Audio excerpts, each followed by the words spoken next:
So like we have seen time and time again, Tudor in blue always hits the mark. And this particular release of the Black Bay Boutique Blue Chronograph reminds me of when the Black Bay 58 Navy Blue dropped a few years ago. And in fact, this Boutique Blue Chronograph shows us just how far Tudor has come in the last 4 years. It's been 4 years already. Can you believe it?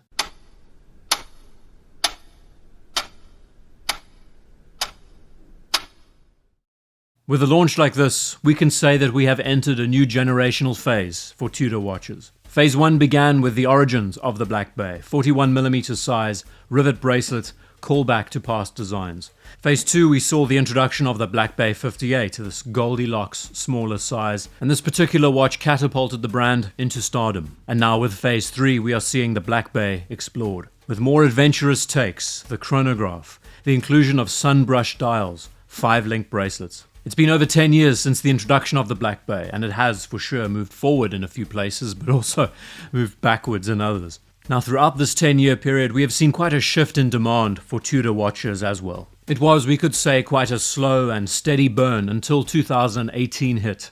The Black Bay 58 gilt dial was the hottest watch the brand had ever created, and the reputation they garnered around these pieces, Tudor could not sell them fast enough. By 2020, when the blue variant arrived, the same level of excitement. Many of us were so happy to see the smaller size, now with a more accessible blue colorway, without the faux patina, without the gilt accents. And ever since 2020, the demand for their newer watches, they have been steady. Not mind-blowing, but not by any means underwhelming. At the close of 2023, however, we started to see things slow down.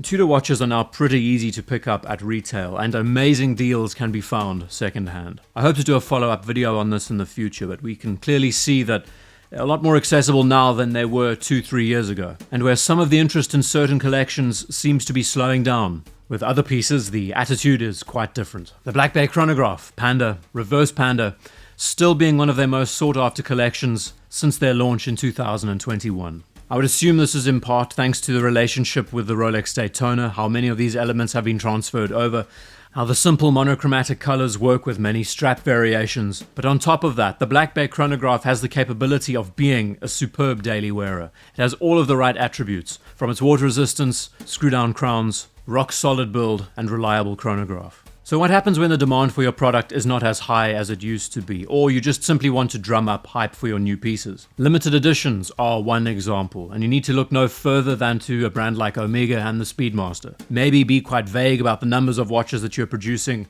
make them in small batches, discontinue them just as fast as they arrived. And for extra bonus points, make sure they are found on the wrists of celebrities, rock stars, brand ambassadors.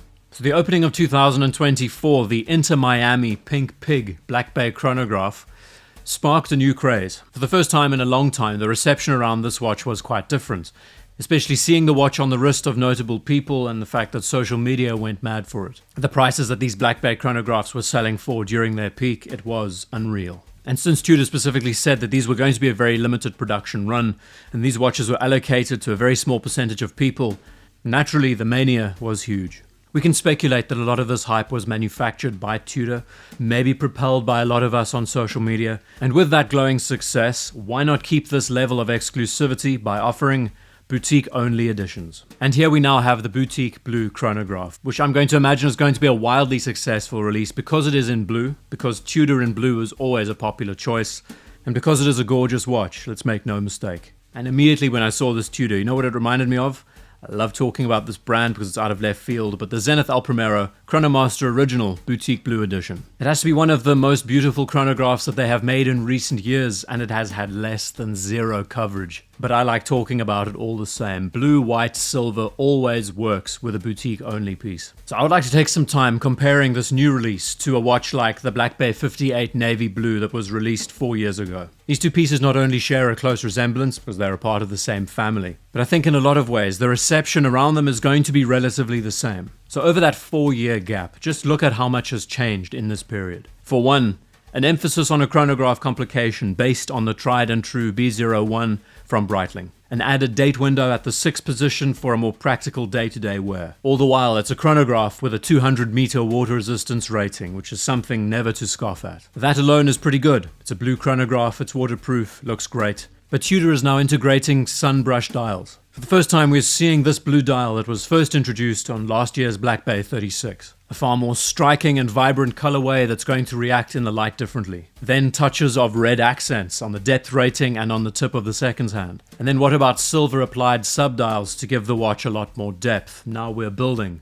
Let's not forget the 5-link bracelet that's now been included with a T-Fit micro adjusting system standard. Yes, these two watches are from the same company, 4 years apart, but what does the boutique blue have compared to the Black Bay 58 Navy? And what does Tudor seem to emphasize more and more as these years go by? Detail. Much like so many vintage watches, and we can talk about Rolex of old, where these pieces included elements like gloss dials, gilt printing, eagle beaks, underlined text. It looks like Tudor is reaching out further and expanding their creative palette. And most importantly, they are giving us more for our money. The designer in me always appreciates how a brand goes further with their creative choices. And when we look to Tudor for the past 12, 18 months, they have really expanded their collections and they have changed how a lot of their watches are perceived. An example like the FXD Chrono Cycling Edition or the Black Bay 58 GMT. In more ways than one, we are seeing Tudor as a brand that is becoming more and more confident with their ideas. And dare say they are being bold and daring, advancing their Black Bay line. Glacially slow, bearing in mind, but advancing nonetheless.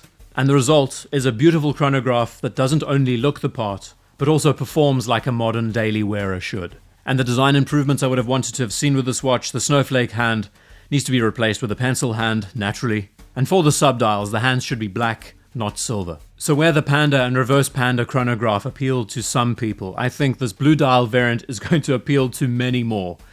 Particularly because it has a 5-link bracelet, because the colorway is a lot more vibrant and exciting. Moreover, what I am enjoying about a release like this is the fact that the chronograph is the central talking point.